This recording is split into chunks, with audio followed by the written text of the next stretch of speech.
Hello everyone. तो आज हम लोग एएलए के बारे में जानते हैं। तो एएलए के बारे में जानने से पहले हम लोग कुछ इम्पॉर्टेंट बात को जान लेते हैं, जिससे कि आगे चल के एएलए के बारे में समझना आसान हो जाए। तो एएलए का full form American library association होता है, और इसे हम लोग जानने से पहले कुछ जानते हैं, उसके बाद हम लोग आगे बढ़ेंगे। तो अब हम लोग जानते हैं, जब किसी सामान्य उद्देश्य की पूर्ति के लिए कोई समूह द्वारा संगठन बनाया जाता है तो उसे संघ कहते हैं। अगर कोई कोई एक लाइब्रेरी हो या कोई भी चीज़ संस्था हो, जो अगर कोई संगठन बनाता है तो वो संघ नहीं कहलाएगा। लेकिन जब बहुत सारे मिलकर के एक साथ बनाते हैं तो उसे हम लोग संघ कहते हैं। यह संगठन सरकारी या गैर सरकारी दोनों स्तर पर हो सकता है। पुस्तकालय संघ एक व्यावसायिक संघ है। इसमें एक व्यवसाय क्षेत्र से जुड़े व्यक्ति या संस्था सदस्य हो सकते हैं। ऐसा ही संघ के अंदर एएलए आता है। तो इससे हमें यह समझ में आता है कि एएलए एक प्रकार का संघ है, जिसके अंदर बहुत सारे सदस्य और बहुत सारे संस्था जुड़े हैं एएलए से। तो अब हम लोग एएलए के बारे में जानते हैं। एएलए की स्थापना मेलविल डेवी ने अमेरिका, कनाडा और ग्रेट ब्रिटेन के पुस्तकालय अध्यक्षों का एक सम्मेलन आयोजित किया। उसी सम्मेलन में 6 अक्टूबर 1876 में एएलए की स्थापना की गई। एएलए की स्थापना के बाद इसका मुख्यालय शिकागो में रखा गया और इसके प्रथम संस्थापक सचिव मेलविल डेवी को बनाया गया।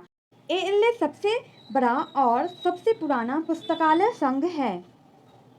अब हम लोग एएलए के सदस्यता को जानते हैं।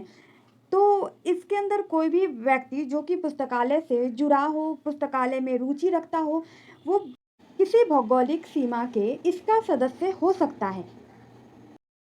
तो इसके लिए ये ज़रूरी नहीं है कि वो पुस्तकालय से जुड़ा हो, पुस्तकालय में काम करता हो। अगर वो चाहता है तो उसे पुस्तकालय में रुचि है तो वो आसानी से इसका सदस्य बन सकता है।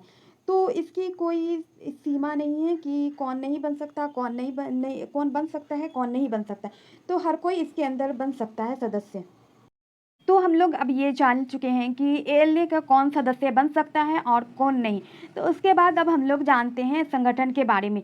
तो एएलए के आम सभा द्वारा अध्यक्ष, कार्यकारिणी तथा सदस्यों का चुनाव होता है। एएलए का संचालन एक प्रबंध मंडल द्वारा किया जाता है। इसके बहुत सारे विभाग हैं, जैसे बाल पुस्तकालय, संदर्भ सेवा, पुस्तकालय प्रशिक्षण इत्यादि। तो इसके अंतर्गत इतने सारे संगठन आते हैं। लोग आगे बढ़ते हैं और यह जानते हैं कि इसका वर्तमान में कौन अध्यक्ष है। इसका वर्तमान में अध्यक्ष एमिली ड्रेबिस्की है, जो 2023 से 24 के अध्यक्ष हैं। तो अध्यक्ष के बारे में जानने के बाद अब हम लोग यह जानते हैं कि एएलए का क्या कार्य है। तो हम लोग आगे बढ़ते हैं और देखते हैं कि एएलए का क्या क्या कार्य है। तो एएलए ने अपने देश में पुस्तकालय चेतना को विकसित करने, पुस्तकालय आंदोलन को गति प्रदान करने में काफ़ी कार्य किया है। हम लोग एएलए का दूसरा कार्य देखते हैं। एएलए ने कई राज्यों में अधिनियम पारित करवाया। तीसरा हम लोग देखते हैं तो विश्व में पुस्तकालय विज्ञान का विकास एएलए के द्वारा किया गया है। अमेरिका में पुस्तकालय विज्ञान का सर्वप्रथम विद्यालय पुस्तकालय अर्थव्यवस्था इसके ही प्रयास से कोलंबिया में आरंभ किया गया। तो हम लोग यह कह सकते हैं कि सबसे पहले पुस्तकालय विज्ञान का विद्यालय जो बना था वो अमेरिका में बना था, और वो एएलए के द्वारा ही बनवाया गया था। तो हम लोग यह कह सकते हैं। अब हम लोग चौथा देखते हैं। तो पुस्तकालय एवं सूचना क्षेत्र में नए नए प्रयोग करने के लिए एएलए महत्वपूर्ण भूमिका निभाती है। हम लोग आगे बढ़ते हैं और सबसे लास्ट कार्य को देखते हैं। तो इसका सबसे लास्ट कार्य है वार्षिक अधिवेशन, सेमिनार तथा कार्यशालाओं का आयोजन करती है। तो एएलए के कार्य के बारे में जानने के बाद अब हम लोग एएलए के प्रकाशन के बारे में जानते हैं। एएलए का 2000 लगभग प्रकाशन है, जिसमें से हम लोग कुछ को देखते हैं और पढ़ते हैं। तो एएलए का हम लोग फर्स्ट प्रकाशन देखते हैं। तो एएलए का फर्स्ट प्रकाशन है ALA award and notation sales, और इसका सेकेंड प्रकाशन एएलए ईयर बुक है। थर्ड में आ जाता है आपको अमेरिकन लाइब्रेरी मैगजीन, जो मंथली प्रकाशन होता है इसका। और 4th में आता है ALA handbook of organisation and member a dictionary.